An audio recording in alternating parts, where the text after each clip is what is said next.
Assalamualaikum warahmatullahi wabarakatuh. Perkenalkan nama saya Kholis Muhyiddin. Di sini saya akan menjelaskan isu tentang KPPU endus praktik monopoli penjualan LPG non subsidi. Langsung saja. Nomor satu, atau pertama, identifikasi sektor bisnis terdampak. Ada tiga. Yang pertama, sektor energi atau migas, khususnya distribusi LPG. Nomor dua, pasar mainstream LPG yang didominasi oleh PT PPN, termasuk merek Bright serta pasokan ke Blue Gas dan Prime Gas. Yang ketiga, berdasarkan kajian KPPU, PPN menguasai lebih dari 80% pasokan LPG domestik dan impor serta meraih keuntungan supernormal sebesar 1,5 triliun pada tahun 2024. Selanjutnya, analisis etika bisnis. Deontologi. Etika deontologis menekankan kepatuhan terhadap aturan moral atau hukum. Pasal 17 UU nomor 5 garis miring 1999 melarang monopoli yang merugikan pasar dan konsumen. Dugaan dominasi PPN yang menyebabkan kenaikan harga dan berkurangnya persaingan menunjukkan pelanggaran norm dan kewajiban moral legal bagi pelaku usaha. Dari sudut ini, jika terbukti pelanggaran, tindakan tersebut tidak dapat dibenarkan, bahkan jika menghasilkan keuntungan. Selanjutnya, utilitarisme. Teori utilitarian menilai tindakan berdasarkan sejauh mana dapat menciptakan kebahagiaan terbesar bagi banyak pihak.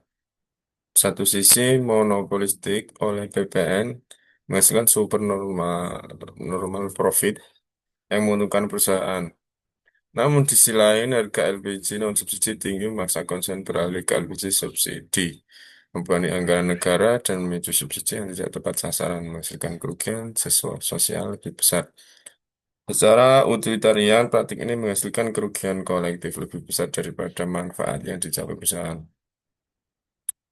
Selanjutnya, etika keutamaan atau virtu etis. Etika keutamaan mengutamakan moral, karakter pelaku bisnis seperti kejujuran, keadilan, tanggung jawab. Praktik eksklusif dan eksploitatif yang disebut KPPU menunjukkan kegagalan dalam memperhatikan nilai keadilan dan tanggung jawab sosial. Sebagaimana sebagai BUMN, seharusnya etika keutamaan mencakup peran sebagai pelayan publik, bukan hanya mengejar keuntungan lebih batas moral. Selanjutnya, dampak terhadap bisnis, konsumen, dan masyarakat.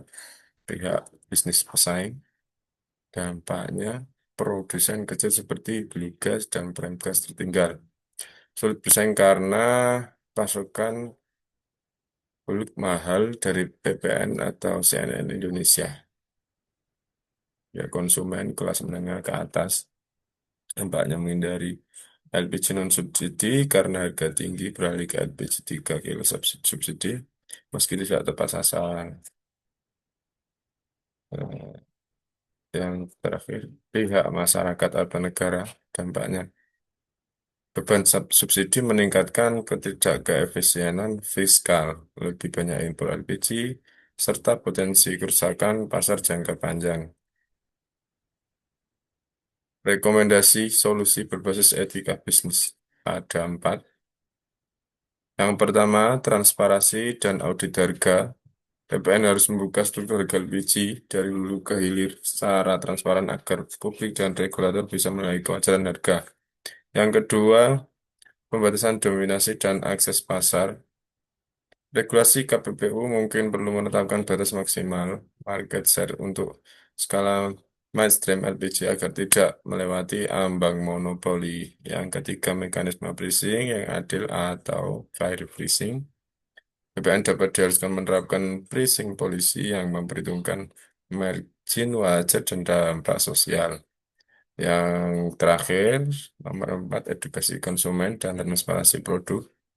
Informasi jelas soal perbedaan LPG subsidi versus non-subsidi atau free gas, serta pemahaman manfaat dan harga real membantu konsumen membuat keputusan tepat. Terima kasih. Assalamualaikum warahmatullahi wabarakatuh.